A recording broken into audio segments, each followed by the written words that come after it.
Hey guys, how's it going? It's 8-Bit Eric. Welcome back to the channel. So this news is a couple days late, but it's Sunday. Sundays are usually slow for information and news, so I figured we'd just have some fun and talk about this. So this is an update on the SwitchCon, JoyCon drift lawsuit that's been happening. People are suing because of JoyCon drift. Nintendo has gone on the record to say that it's not real, and then they acknowledge it by saying, hey, we'll repair you guys if you've experienced issues.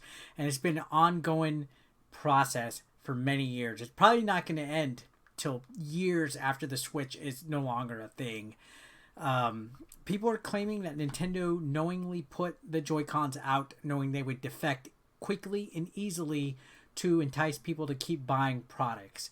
I've even heard that people have accused Apple in the past of making inferior charging cables to make people have the desire to keep going and buying these things. Like basically you'd have to keep buying Joy-Cons or charging cables for your iPhones no matter what, because they're inferior products and they're made that way on purpose. So that's what the whole Joy-Con drift thingamabobber is all about. But we're going to read this article real quick. It says Quebec law firm files latest Nintendo Switch Joy-Con drift lawsuit. Lambert Avocat seeking compensation for all Quebec consumers who bought Switch controllers since August 2017. So Nintendo faces yet another lawsuit over Joy-Con controller drift, this time filed in Quebec. The case is being handled by law firm Lambert Avocat, which represents a client who has experienced issues with her controller since 2018. Could you imagine going through this and suing Nintendo for Joy-Con drift? Like, I've had some Joy-Con drift, but I'm not going to file a lawsuit against a multi-million company. I don't know. I feel like it's pointless. There might be something here, but to me, it's all a whole bunch of speculation on whether they knowingly did it or not. It's a gray area. I know Joy-Con drift does exist, though. So the company seeks compensation for all Quebec customers who have purchased both the Switch and Switch Lite, as well as any Nintendo-produced Joy-Cons and Switch Pro controllers. Lambert Avocat's client purchased a Switch in November 2017, but noticed the left stick was registering movements without her input after 11 months. She has since experienced this with the right stick, then the second pair of Joy-Con she purchased, as well as a Switch Pro controller. So evidently, all of her stuff is becoming defective. And people have been reporting this. Again, Nintendo is basically repairing Joy-Cons for free at this point. It's been a mess. So, Lambert Avocat is now calling on any other consumers in the area who have suffered the same issues to join the lawsuit. The case is open to people who have purchased the relevant products since August 1st, 2017. The law firm argues that Joy-Con drift constitutes an important, serious, and hidden defect and violates the Consumer Protection Act, which states goods purchased must be durable and normal use for a reasonable length of time.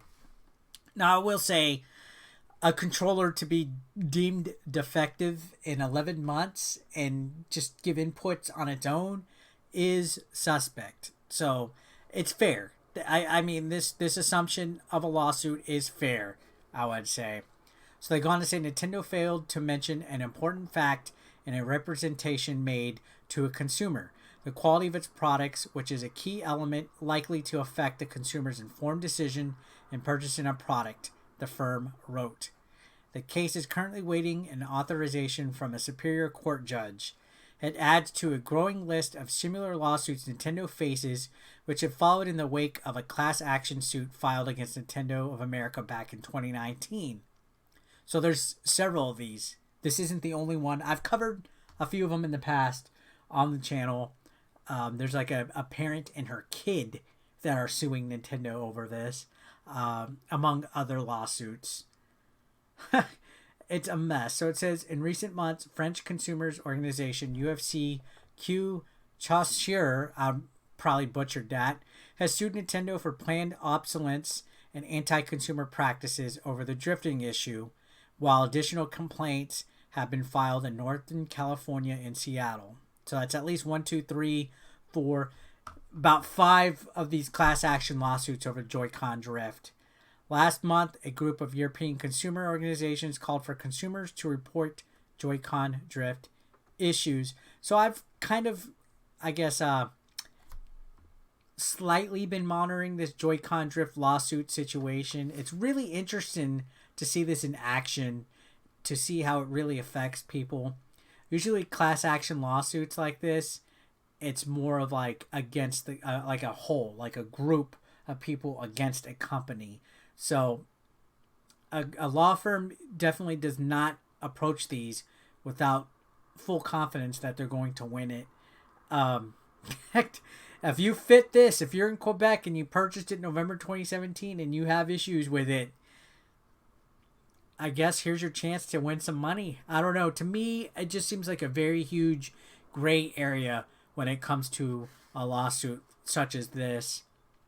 This seems like something that hasn't really been encountered in the world of video games, but in consumer products, consumer protection, yeah, there might be something here against Nintendo.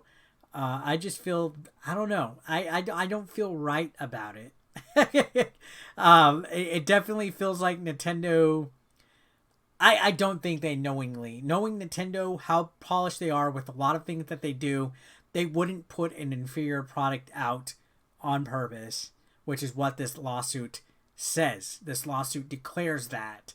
I don't think Nintendo would do that to ruin their reputation, but some people might actually argue that. So who knows, honestly. It is definitely a gray area when it comes to this. I am planning on keeping my eye to this lawsuit situation to see exactly what happens. I don't see Nintendo losing a lot of money out of this. They will come clean after it, even if they have to pay these lawsuits. They will always find their feet. This company is not in any danger of going bankrupt in any shape, form, or fashion. But I don't think this is going to get solved in any time soon. Some of these have been filed since 2019, so they're going on 2 years already.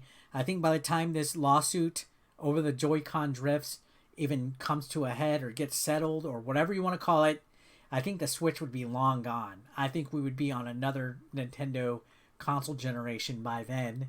So who knows? With the rumors of the Switch Pro coming out, are we going to get updated and better Joy-Con, as a result?